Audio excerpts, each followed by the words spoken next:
and welcome to today's edition of Chicago Now.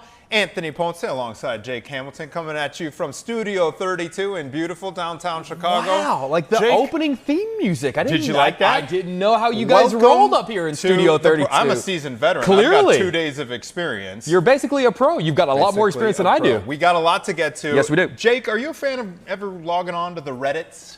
I am. Yes. Okay. Yeah. I always just to kind of. It's always nice just to kind of know what people are talking about and just sort of tap in. And there's nothing that you can be interested in that doesn't have some kind of a Reddit thread. Absolutely. Yeah. And we're going to hit a couple of those threads that are Chicago specific. There is one of my actually kind of little known but favorite niche pizza spots. Yeah. There's a production going on. Do you know what it is? I have a feeling I know what it is. Okay, so you ever seen Kitchen Nightmares? I have. Okay. There's a little place called Bellis. We're going to talk about this coming up. They may be getting a visit from the Kitchen Nightmares Mr. Gordon squad. Ramsay? Yes. So the intimidation factor is certainly there. Also, Jake, we are on Smoke Watch. We are on Smoke Watch. We've been put on Smoke 2025. Watch. Yeah, Smoke Watch 2025. Now, I'd be shocked if the white First smoke. vote. Yeah, no one's We're talking about expecting Vatican first City. vote. We've just been told to stay aware. We're going to cut in to our previously scheduled programming if news pops from the Vatican. But I think we flashed a stat earlier today on the show that it usually takes between 2 and 4 rounds. So we're not truly expecting. But, you know, we do know what they're doing right now because of a certain popular movie that came out last year. And we had an expert in studio earlier today to sort of talk about, Father Gilger talked a lot about, some of the things that were wrong, but a lot of the things that were right in Conclave, which I thought was very interesting. We're gonna get to that a little later in the show, and I understand, Jake, correct me if I'm wrong, but some of these cardinals are reportedly watching the movie. Yes. A very interesting article came out on Politico yesterday afternoon that basically said a lot of these cardinals have never done this before. Yeah. And so a lot of them are turning on the movie, reportedly, just to kind of get a little hint of what they can expect, which I found to be fascinating. That is wild. All right. The other thing, we are going to be interviewing live here on the program a very reputable real estate agent who's got thousands of followers on social media. He's got his finger on the pulse of the housing market. We're going to talk about renting versus buying, kind of the status of the real estate market here in Chicago and in the suburbs as well. And we're going to talk about a little video game called Grand Theft Auto. Did you ever play? I never did. You know what? Okay, correction. I played for about 15 minutes. Right. Yes. Yeah. I beat up some people. Yeah. I've never done that in real life. But it's easy to do when you're just pressing the buttons. Yeah. I never played, I guess, what they would call the storyline. But I always thought it was fun. If you ever played the game, basically you can get into trouble, and there's a rating of like how much trouble you're in, and you get all the police to follow you on the game. Now, is and that good to be in trouble in the game? In the game, it's basically like, can I escape? Can I get into trouble and then like escape? But I never played the game. I'm astounded at the numbers. We're going to talk more about it, but just the sheer dollar amounts involved. It's unbelievable, and it's a juggernaut. Yeah. All right. So another debate that is unfolding on Reddit as we speak is about bikes. Yeah. The safety of biking in Chicago. We're not talking about accidents, but getting the bikes stolen themselves. Jake, have you ever rented a divvy or ridden your bike around Chicago? I mean, a divvy, I've done the divvy thing before, but that's a completely different situation because you're basically just borrowing someone else's bike and there is a safe place to put it, from spot to spot. When it's your bike and you're risking, leaving it outside of work or at a train station or at a restaurant or whatever the case may be, I mean, risk is an understatement, even lock or no lock these days. And that seems to be what people are talking about. Can we flash the thread real quick again that you just set up? So the question being posed is using a public bike rack just not possible? Will my bike always get stolen? Okay, so this individual is a train commuter, and he or she lives a mile away from the train stop, so that's the daily routine. But he or she has had 3 bikes stolen. And here's the deal.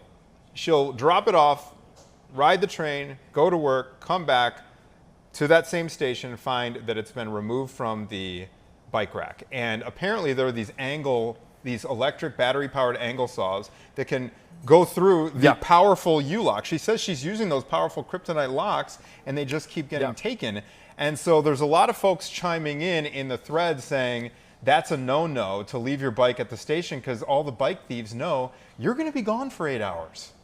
I mean, and does that make sense? You know, yeah, of course. Well, and if the question is my bike going to be stolen, and it's been stolen 3 times already, I think the answer is yes. You know, as much as we sort of hate to think that we can't trust people, but to your point, you know, it is a glorified sort of, you know, cornucopia of bicycles out there. It's a buffet. Exactly it's a buffet right. for these thieves. So one of the astute recommendations that I saw is instead of locking it up right there at the station, go to a nearby storefront with a big window where there's more foot traffic. Sure. Because there's a lot of times at these stations when the trains are only coming in once every hour during the middle of the day, that's the buffet. But that is the buffet is rolled out for them. You know, and I hate to think that, you know, that you can't just leave something locked up and trust. But like, also in this day and age, leaving something out in public on the street for 8, 9, 10 hours, that's you know, risky. 5 times a week, you know, Monday through Friday, like that's tough. And you know, unfortunately, I hate to say it,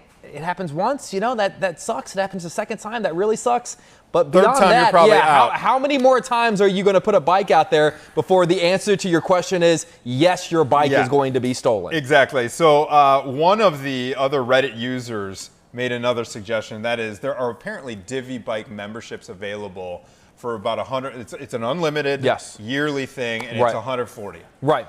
So maybe that's. I mean, it's cheaper than a new bike, and or also, you know, and depending on what time you're dropping off your bike and what time you're picking it up, you know, it'd be nice if there were, you know, any sort of stores around there that's like, you know, hey, what, you know what, for $50 you can put it in the back, kind of thing. You know, if there's a local restaurant or a local store, knock on their door and say, listen, this is what's happening. If you got a you know, a supply closet or something, you know, just that it's going to be open whenever I drop it off and open when I come back. You know, if you wouldn't mind, I'll throw $50 a month your way to be able to do that. Well, on that note, a lot of employers here in Chicago are actually starting to offer a stipend. So if you do go with that divvy option, certain, you know, medium or large size companies will say, hey, we'll give you a little commuting stipend for this if you were taking a bike instead of a car. So we got the comments activated today on our YouTube. I know some of you right now are tuning in on our website, fox32chicago.com. If you're on our YouTube channel, the comments are active. We're asking the question, are public bike racks worth the risk anymore? Let us know what you think. Okay, this is another form of, I don't want to call it theft, Jake, but Uber is in a little bit of hot water. Sure. Well, you know, I get, there are always charges. And that's sort of the bad thing about it is, you know, anytime you get an Uber, you know, it'll say it starts out this much, you know, it starts out $20, but the final thing is $30 because of this tax and this fee and this. And I got to be honest with you. How many times have I ordered an Uber and looked at all those and went, yeah, I guess, sure, I guess that's, you know, I don't know what they're supposed to be and not supposed to be charging, but apparently there is a fee they have been charging a lot of people, $1.50, which adds up for a lot of us to take Ubers a lot, the congestion fee. But here's the problem, is that there's only congestion for certain hours of a day. Maybe in some cities in Chicago it's 24 hours a day. But, you know, this idea that, like, they should have only been charging that fee during a certain block of the day, but they've been charging it outside of that block. 6 a.m. to 10 p.m., so it's a major window. I mean, what's the math there? Is that 16 hours? Is that that's 14? 14 hours? No, it's 16 hours. 16 hours. So that's a big portion of the day, but the deal is, since January, Uber on the sly has been charging everybody who are riding, I guess, between 10 p.m. and 6 a.m. the next morning. So those overnight hours, you're still getting that. They never turned it off. So think about if this is a daily thing for you. Oh my God, yes. That could add up. So there's an internal there's an investigation by the business department. I believe it's the Department of Business and Consumer Affairs at the City of Chicago. They're now going to be looking into this.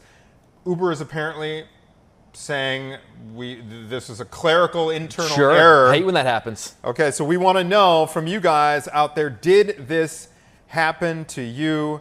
And would you even notice the 150? Because Jake, you are a better man than me. I rarely look. I mean, neither do I. But in the you know, all the times that I have, you know, there are so many of those things that you know, it's you know, a City of Chicago fee and a this fee and a that tax. Convenience fee.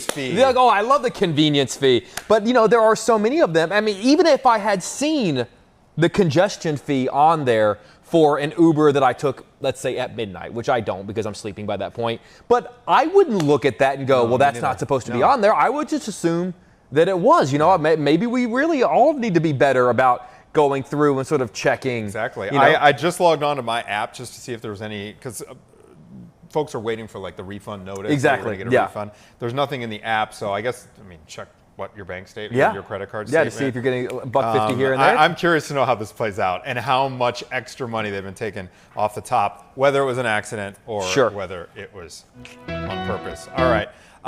Next story here. There is a pizza spot called Bellis. I'm guessing you've never heard of this. Yeah. It's a small one. Yeah. Very small one. The reason I know about it is because in my own neighborhood before I moved out to the suburbs, it's the quirkiest little place, but it's awesome. So they've got like live music, it's family owned, and they've got this back playroom where they've got all these vintage toys. Actually, you would love it. I was just about to say, I feel like love it. I feel like the light just went off. Yes, absolutely. There's old Star Wars toys. What? Yeah, exactly. There's old the foosball table. I believe there's a ping pong table. Come on. So for parents, it's a great option. Because and this model needs to be expanded in other Well, I feel like that restaurants. used to be a thing. Remember when we were kids, like, I don't know if I grew up in Texas. I don't know if they have like a CC's Pizza around here, but like it was like a pizza place where there would be like an arcade and kind of like, you go with the family and then like, you scarf down the pizza and then the kids go to the arcade for, 20 minutes. We never get a break, especially when they're young. They're just all over. And so if there's a little toy room or just something to occupy them, the adults can hang, take it deep. Maybe and they're enjoy right a beverage there. or something. They're right there. They're all enclosed. So this place, all right. So it's not exactly pristine. Okay. I don't need a pizza place to be pristine. No. It's got tons of character. And there's this old coin-operated merry-go-round that Theo used to love riding. By merry-go-round, it's almost like a little Ferris wheel it's like 5 feet tall. Yeah. You can tell it was like. But when you're little, that's huge. Dad, can I have more Come quarters? on. And the owner's great. His name is Mark. He's a great guy. And you would go up and just he would give you a stack of roll of quarters for the kids to do this. So. Word on the street, on the Reddits, is that there was a TV crew from unconfirmed, Kitchen Nightmares has been on the scene there filming an episode. So there's the shot right there. This is off of Lawrence, and I don't remember the cross street. I want to say it's the 13 or 14, no, about the 2000 block. It's right near Damon. Okay, in the North Center or Lincoln Square neighborhood. So this is what it looks like right outside Bellis. And I just texted a friend of mine who's friends with the owner, and she says, indeed, a television show is filming there. So everybody, I want you guys to make a mental note that Bellis, family-owned restaurant here in Chicago, is going to be featured on some kind of show. We don't have a time frame. We don't have official confirmation from the owners, but I have it on good info that this is happening. And they actually, another Reddit user posted this, that the restaurant posted a few days ago. It's kind of a casting call of sorts. So let's see, tomorrow and Friday. Part of an exciting dining, major network TV series. All right, so that is something to keep an eye on. We are also keeping our eye on the local real estate market. And when we come back after this short break, we are going to be speaking with a Chicago realtor about the very latest for home buyers and anyone looking to sell right now. So stay with us here on Chicago Now. Dun, dun, dun, dun. Theme music. All right, let's check these comments. See if anyone.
back to Chicago Now at 10:20 on your Wednesday morning. During the break, history was made, everybody.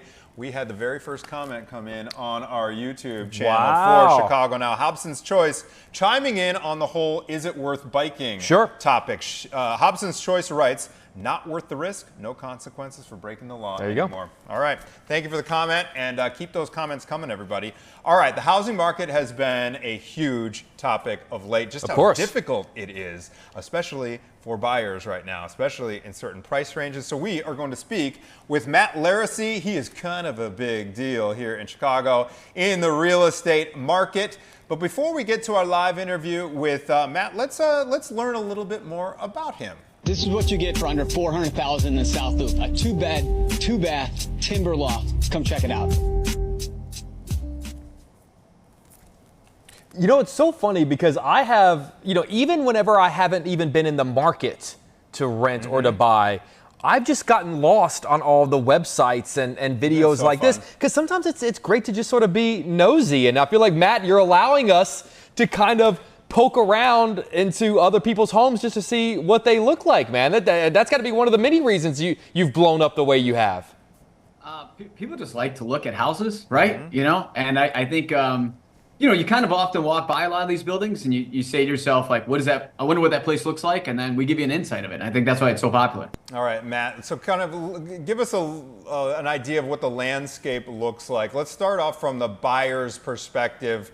Where are some of the, what are some of the price points, would you say, that are a little easier right now, and where is it really difficult to find a place? For example, I've got a friend who's got 3 boys. They've been looking for a house for years. They keep making offers. Those offers do not getting accepted because they get outbid every single time.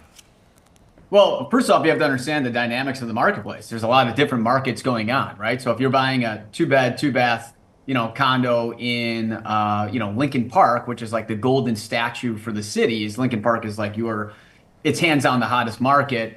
Under that $500,000 to $600,000 at entry level price points, definitely going to be the hottest market out there. You're going to get outbid. Okay, you're looking for a 2-bed, 2-bath for 1.5 in River North. It's the biggest buyer's market in history. So we have to understand that different markets have different trends going on. Wow. If you have somebody looking in the suburbs, the suburb market is literally like it's out of control. It's untouchable.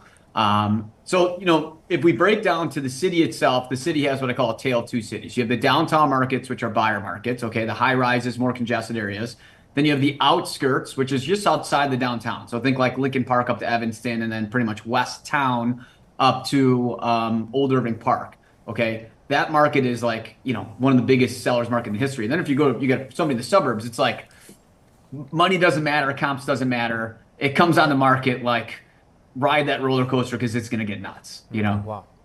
So Matt, I live downtown and I rent, and occasionally I'll sort of think, maybe I want to buy, and I'll sort of look at what number, what am I going to have to pay? Because with rent, it's a specific number I pay every month. But every time I look into buying, it's never just the mortgage. It's also what's the HOA going to be, and what are the taxes going to be. So how do you convince someone who is so used to renting for so long, and it is to a certain degree throwing away your money, but says, listen, renting is just cheaper for me than it's going to be to buy? Well, I think it depends on how you look at it, right? So, a lot of people rent in Chicago. Chicago is one of the most rent-heavy cities in the country per capita. So, the reason that, the market is so hot is that rents are so high right now. So people like yourself, a lot of people got these COVID deals, right? So you got in at $2,100, then went to $2,800, and then today it's $3,500. You're like, well, I'm comfortable. I was comfortable at X price, but now with where things are, maybe it is cheaper for me to buy than as a rent. But I like that knowing what I'm going to have for 12 months straight, right? So what I tell people is you always want to do is when you do a rental, like you go off a monthly basis. That's what you base what you can afford off of. So when you look at, to purchase a place, you should talk to a lender and go off a monthly. You could say, hey, I feel comfortable at $3,500 a month. So that's what you break it down by. And then when you look at places, you factor in all the costs, like you mentioned, HOAs, taxes, monthly payments, and then break that down, and then you can know what you can afford. So they got calculators out there to make it easy, so you can just plug it in to see if it's something that fits your budget or not. I wonder if Jake should pull the trigger. You just said correct me if I'm wrong, Matt, but you said that it's the best buyer's market in history in the River North for condos right now? So the downtown markets, it's probably, this is your 2011 moment, I tell people. Oh, wow. Because it's so cheap. This is the cheapest it's ever going to get. Can you give us an idea of like, okay, how far will like, let's say 500,000 get you? Like what will the dollar get you? So right now, $500,000 gets you a 2-bed, 2-bath with parking and a unit washer dryer in a relatively newer building in River North. Okay, that same place would trade for maybe 650 or more. Before the pandemic, so in 2019 or something like that. Wow. So like you look at pricing. So I get a lot of people like, well, I'm sick of getting outbid. I want to get a good deal, and I laugh at people like, you can't get a good deal in like the biggest sellers market. Like it's like an oxymoron. It doesn't exist. But if you want a good deal, then buy downtown. Like, the fact that River North is cheaper than Lakeview right now doesn't make any sense. The fact that Westtown, okay, you guys know where Westtown is, just north of West Loop? Westtown is more expensive than West Loop right now. What sense does that make? Okay? So, like, there's nothing, I'm not saying anything knocking on Westtown. Somebody out there's like, oh, I don't like Westtown. I sell the most in Westtown. So I'm not saying it's bad, but I'm saying that, like, West Loop, you got Randolph Street, you got the hottest restaurants in the country. West Loop was named one of the hottest neighborhoods in the country for like 5 years straight. Now you're going to tell me nobody wants to live there. Like, I'm not drinking that Kool-Aid. So if somebody like yourself that's thinking, well, hey, I don't know if now is a good time to buy because prices are so high. It's like, well, prices in the downtown markets dropped at a higher ratio we've ever seen, bigger than we saw during the Great Recession. So it's like, take a chance there. Because all the younger people right now, the trendy thing is like, hey, I'm never going to want back to work again. I wanted this tree-lined, neighborhoody street with lower HOA. So I'm going to go to like Lincoln Park or Lakeview or Westtown or one of those neighborhoods. And, that's why the prices are so inflated up there. So what I tell people is like, pre-pandemic, if I had 100 buyers, 65 of them would be buying downtown and 35 would be buying in the outskirts. Today, with 100 buyers, 95 are buying in the outskirts, 5 are buying downtown. Interesting. So it's a big difference. Matt, let me ask you this. You mentioned younger generations. I feel like so many of the younger generations are staying in their jobs for shorter periods of time, or, they'll be here for a couple of years and they pop up and they go to this city for a couple of years. For people that don't really they don't know what their long-term plan is going to be, is the option, one thing everyone's always said to me, well, buy a place, and then if you got to pick up and if you have to move, then you can just rent that to someone else. Like, is that still a viable option these days? Flexibility. Yeah. So like, that's why I say buildings with rent caps trade for lower than buildings without rent caps. And like the older generation, the boomers, right? They're like, well, I don't want to have a bunch of renters around me. It's like, no. What you're doing is you're selling the perception, because these younger people, they think they want to be landlords. So like, if I get transferred in 3 years, I'll just rent it out. And then these guys do rent it out, and they're like, damn, I didn't realize like this was like a job. Like I have to actually, like, it's work. I've done that before. Have you? I've done that before. Matt, okay. The 95% that you said are kind of looking in the outskirts. What percentage over asking price are these places going for? I mean, on a low side, 5% in the outskirts. Okay. I mean, it's like, I'll give you an example. I wrote 20 offers over the weekend on properties in the outskirts. I got 1. And like, these aren't bad offers. Like a place came up at 450. My guy offered 575 cash, and they were like, you were in the top 3. What? 450 went 575. This is a 125,000 over asking, and they weren't even in the top 3, and it was a cash offer. Cash offer, 2-week close. This is a 2-bed, 1-bath, no parking, no washer dryer unit, but it's Lincoln Park, so money doesn't matter, right? I mean, and I laugh because I'm like, you look at 575 in the West Loop, you get an unbelievable 2-bed, 2-bath with washer dryer, like right off Randolph Street. But like, hey, that place that probably went for 600 sold for like 350,000 like 2.5 years ago. Like, it's nuts. So it's just been this big trend, and that's why I say it's a tale of two cities. Apparently, yeah, I'm missing out, man. James I'm gotta just get all the throwing money away to my apartment building. Exactly. Well, but here's the thing you have to look at. People like yourself, my prime example, it's like when people tell me that the downtown market's never going to come back, this is the big one everybody tells me, well, it's never going to come back. It's like, okay, well, if it's never going to come back, why are rents at an all-time high downtown, right? So if rents are at an all-time high downtown, why would it not come back? That doesn't make any sense to me, because if nobody wants to live here, rents would be lower and we would have a huge vacancy of rentals. Instead, rentals are at an all-time high for price points, and they're completely full, and they keep building them. If you're looking out your window, you're just going to see cranes going all over the place. So, the reality is a lot of people are just too afraid to take a chance in the downtown markets right now. I call it the 3 pillars. There's 3 pillars that brought the downtown markets down, which was crime, the sanctuary status, and the WFH. And that made people think the perception of the downtown market's a lot worse than the reality. And because of that, and you mentioned earlier, like people may be coming here or going here quick, they're like, well, I might only be there for 2 years. I heard a lot of bad stuff about the downtown market, so I'm just going to rent for a couple of years, see how it is, and then, I'll get out of the city from there. Well, Matt, you mentioned, some of the different neighborhoods around Chicago, and, everyone always sort of talks about, well, get in on this neighborhood now because it's sort of moving in one particular direction. How much value is there in trying to find, like, the next hot neighborhood as opposed to one that is already kind of top of the line right now? Well, I think, when you want to try to identify an up and coming area, you have to look at, market dynamics, what's been happening in there, like macroeconomic trends, because like if you buy into an up and coming neighborhood and most people are buying with like 3% down and the economy crashes, those are the first people to lose their jobs, which means then you're going to lose a bunch of money because the market's going to crash. But like what I do is I try to predict the market trends of like, where do I think has the biggest opportunity for growth? So if you mentioned like, what's the next up and coming area? Have you ever heard of a neighborhood? I don't know if you've heard of it. It's called Gold Coast. Have you heard of that before? It rings a bell. We mentioned River North, but Streeterville. Have you heard of that? Yeah, too? rings a bell. Okay. So like I would say that when a market's down anywhere from 5 to 35%, and it was once the most expensive neighborhoods in the country. If you want to talk about like, where's a good buy? It's like, well, if the market's down there and the rents are at an all-time high. And like, people are going back to work because WFH now, the new trend word is right, RTO. So we're seeing more and more people go back to work. Wasn't it 2 years ago they said nobody'd ever go back to work? Now everybody's 3 days, now it's 4. Now it's, you got to go back 5, you want to get promoted, etc. And the only reason people weren't wearing, one of the main reasons they weren't living downtown is like, well, I don't be stuck in a square box if we get locked down, or I can live wherever I want because I have flexibility. So it's like, where's an up and coming neighborhood?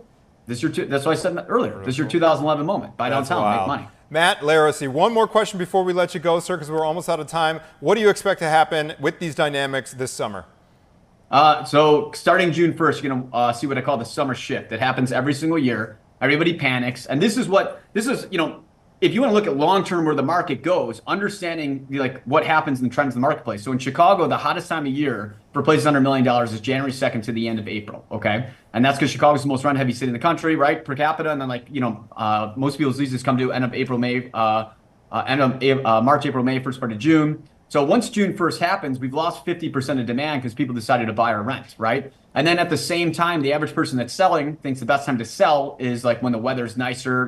People are like, oh, nobody's buying in February because it's 5 degrees outside, right? It's like, well, if somebody's got an April lease, of course they're buying. So what happens is you go from the lowest point of inventory in like February, March, to all of a sudden you get 50% more inventory in May, June, and July. And at the same time, you lose 50% of the demand. So what you start to see is you start to see properties sit for a little bit longer. You see price reductions, and you see less showings. A lot of people that are looking, because again, we're only going to have 50% less buyers starting June 1st. That 50% that's left, they're busy, right? It's wedding season. People got bachelor parties. It's 95 degrees on a Saturday. You're going to 2 or 6 properties. Like, I don't know, my buddy's got a boat, so I think I'm going to go out and have fun. So yeah. That's why I call it the summer shift, is every year you kind of notice the market shift. And then the average consumer is like, well, I think something's wrong with the economy. I think prices are coming down. It's like, no. What happens every year is you lose this demand. You get more inventory and the market slows down. So what I tell all my clients that were looking in March and April, like, oh, I'm so sick of getting outbid. I'm like, just buy in July. That same property will go for $20,000, $30,000 less. There we go. Wow. Hopefully there's opportunities out there for folks. All right. Matt Laracy, managing partner of AmeriCorp and head of the Laracy team. We really appreciate Amazing your time guys, man. Thank you so and much. expertise. Thank you, sir. Of course, guys. Thanks so much for having me on. You too, buddy. All right. When we come back, we have the story. This is incredible. He's a social media star. This is another social media star in the making. Jake, this is a guy who bought a downtown, 30 floors of a vintage downtown skyscraper. As one does. As one does. Floor by floor, he is renovating this thing. We are going to meet him and see a little bit of the progress when we come back.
Welcome back to Chicago Now.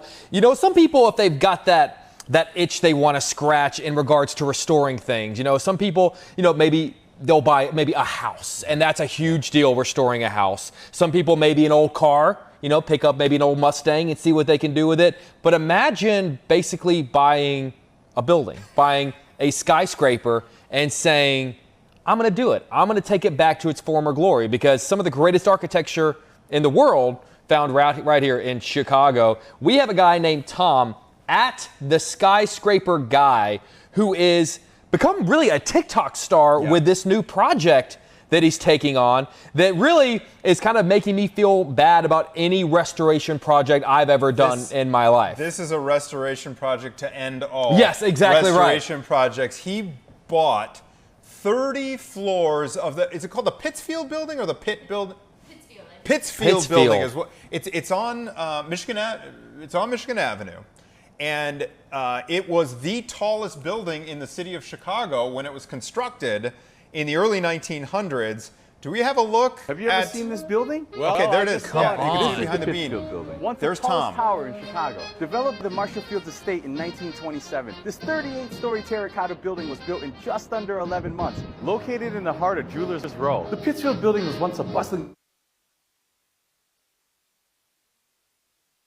There's a 100-year-old, like a nearly 100-year-old speakeasy.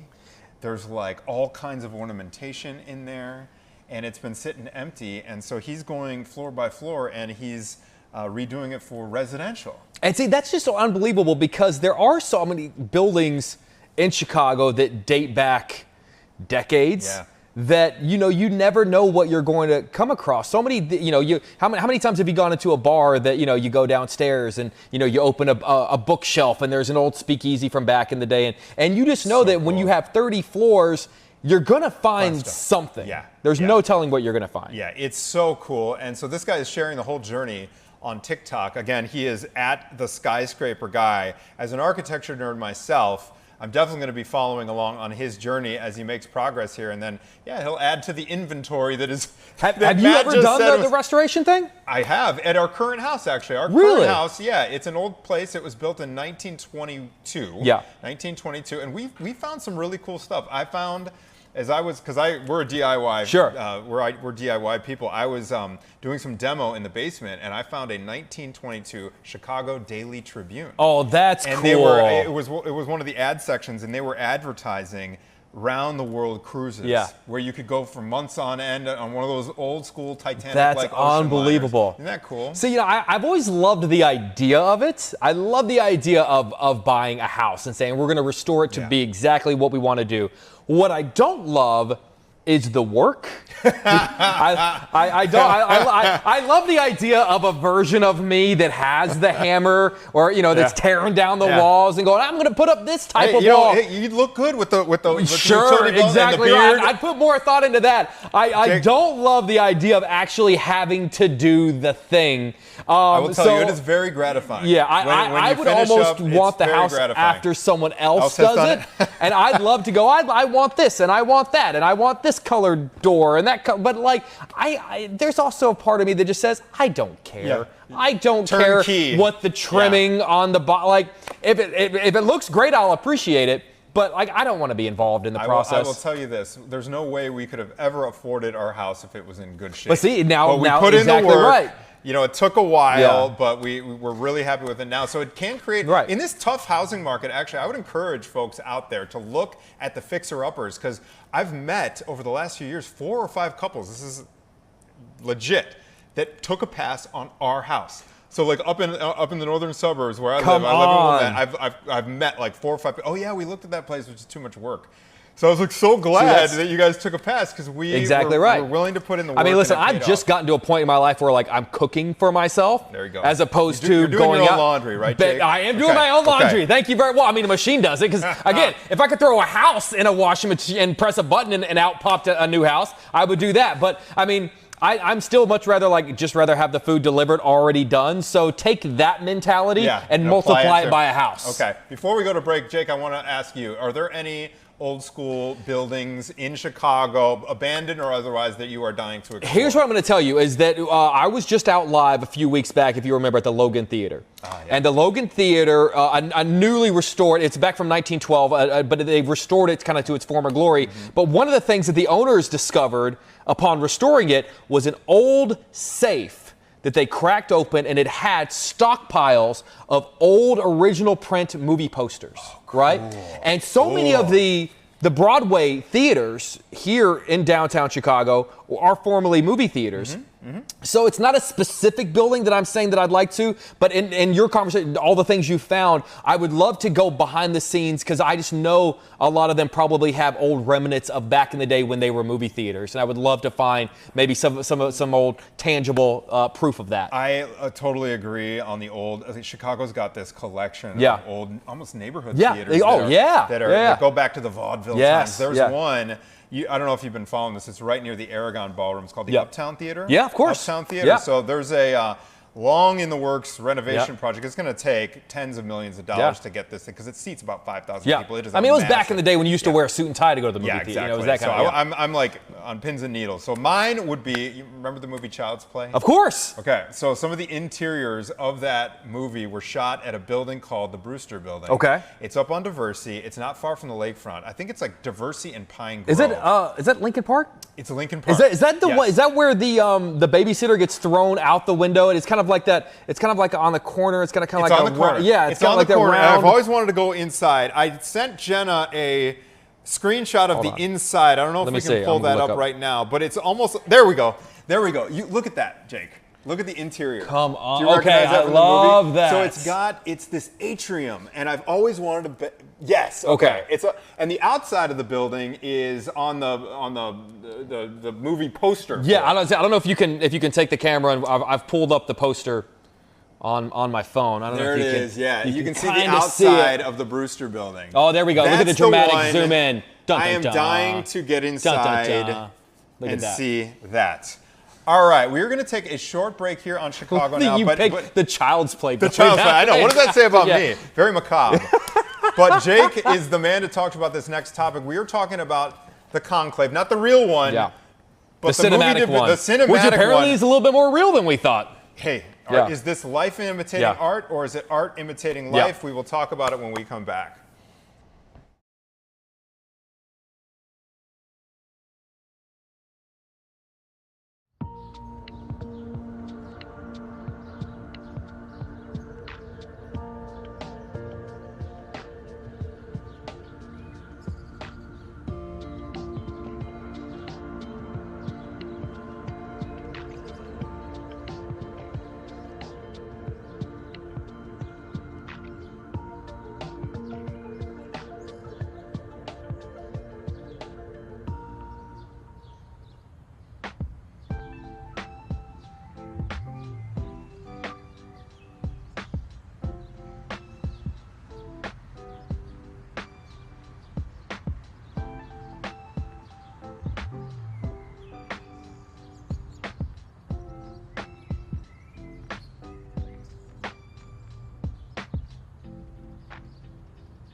Welcome back to Chicago Now. Arguably the most talked about movie on the planet isn't the Marvel movie that came out this past weekend. In fact, it hasn't even come out this year.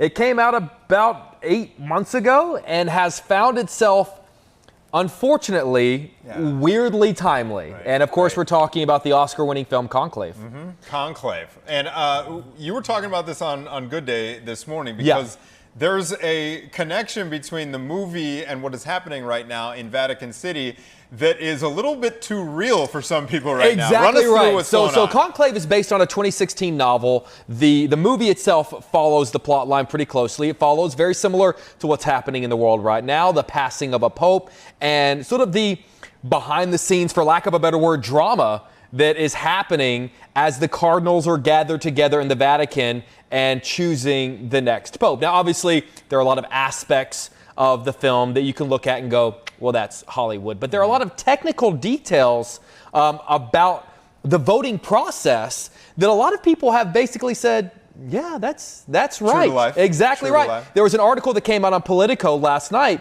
that basically said because so many cardinals, this is their first conclave and they don't really know what to expect. A lot of them are popping on the movie to kind of get an idea of just to know what it is they're walking into. Now, we had friend of Good Day Chicago, Father Gilger, on the show a little bit earlier. In addition to being a priest, he's also a sociology professor at Loyola.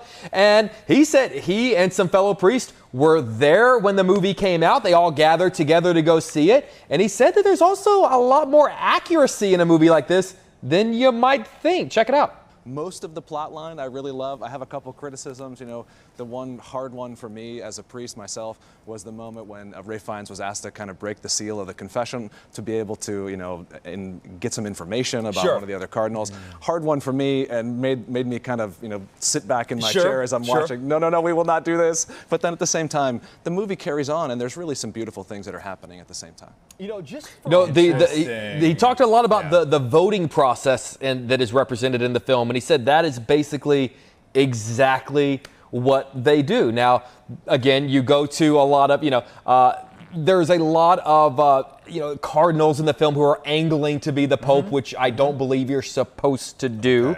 Okay. So, there are a lot of aspects in the film where you could look at it and go, I'm not so sure. But the fact that, for the most part, the church is going, that's basically it. Yeah. Oh in the grand scheme of things, there have been a lot of movies made, where at least religion was some sort of a theme. I'll never forget.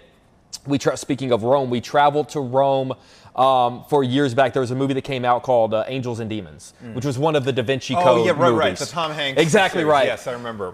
So we were there to interview Tom and the rest of the cast, and we went on a tour of so many of the things that were represented in Dan Brown's novel. And there's a scene, and this statue points to that, and that statue points to this, and it's all a clue to a big. But there's a scene in the movie where Tom Hanks has to jump into a statue, and he swims to the bottom to try to find some clue of what he's looking for. And they took us to in Rome. They took us over in the fountain, and the fountain's about that deep. There's no swimming. So there are movies like that that very much uses religion and the city of Rome and the Vatican as a jumping off point for fiction. And then there are movies like Conclave, which it seems like fiction, or it seems like nonfiction, is the foundation of what the movie is. The studio, I don't mean to make light of a solemn situation. However, I'm sure the studio's enjoying a little bit of, exactly. Little thrust back into the spotlight. A good deal of time after it was actually released. Exactly right. Very fascinating stuff, Jake. All right. After this short break, we are going to talk about not a movie, but a video game that looks like a movie. I couldn't believe the graphics on this thing. Yeah, and Jake. Speaking of that, it's about to make a lot of that. This is an absolute juggernaut. Ladies and gentlemen, we are going to be speaking about Grand Theft Auto. Is it 5 or 6? 6, baby. 6. When we come back.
Welcome back. It is Chicago when, Anthony? Now. Now. Now. Not tomorrow, not after Not yesterday. breakfast. Now. Well done.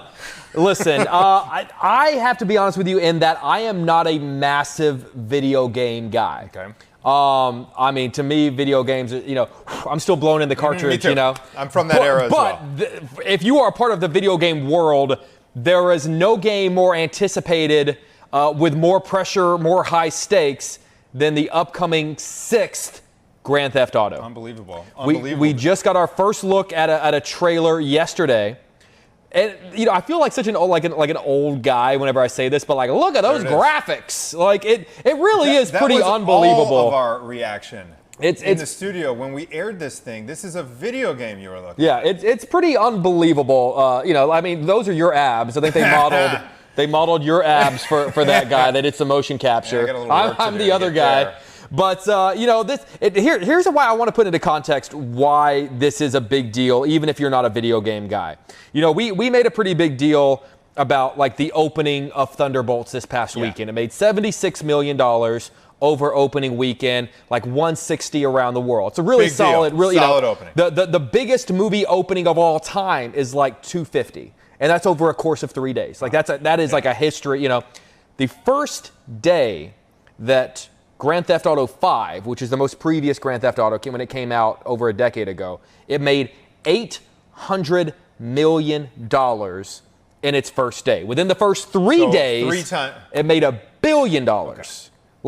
And that is a dream marker for the lifetime run of a movie. In 3 days, now granted, a movie ticket costs $15, $20, and a video game these days are costing $60, $70. Yeah. But that's still a lot of money. Unbelievable. A lot of fans have been waiting on this game. It was announced back in 2022.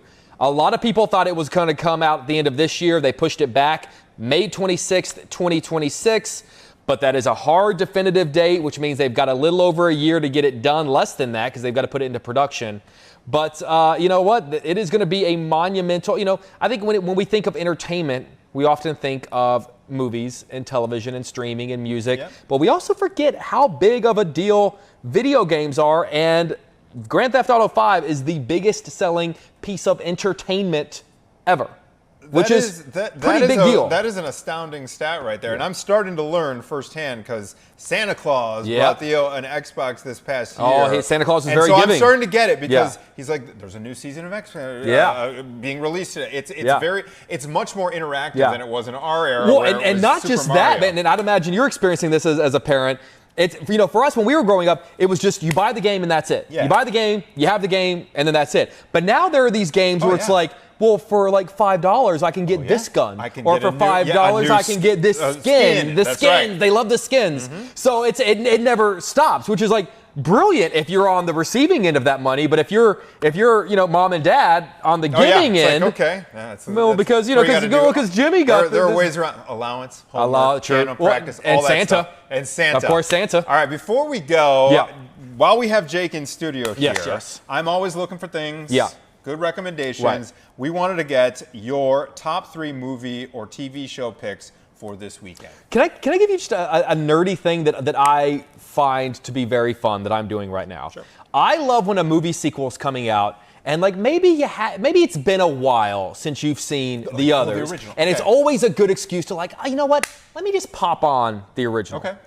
What if I told you that I had an interview coming up with someone who stars in a movie called Mission Impossible? Ooh.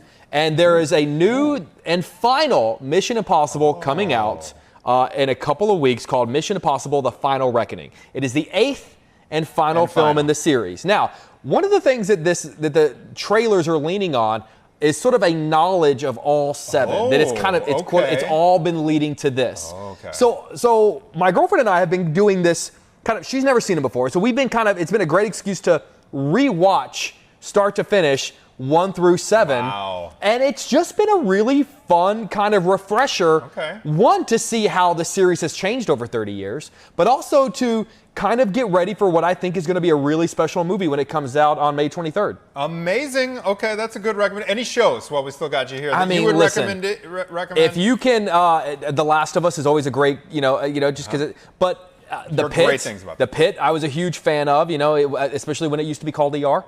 What channel's the Pit on? It's HBO Max. HBO Max. Which I think now is just Max.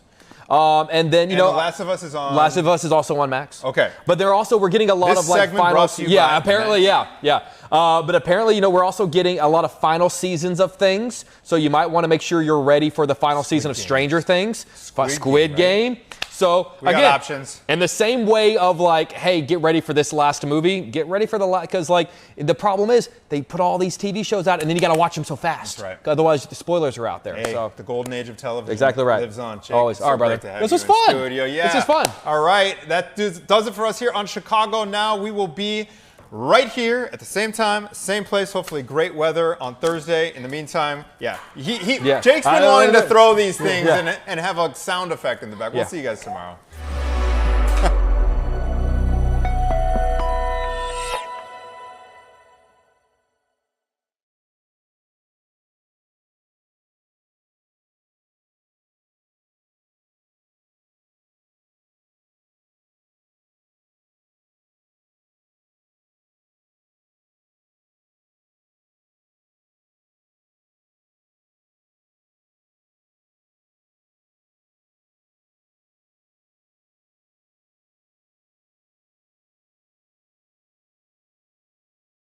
Conversion I had. It was just like my mom brought us into the church. Well, that's kind of when I was in high it's school. all about our parents and Right. sort of how they were brought up. It's generational.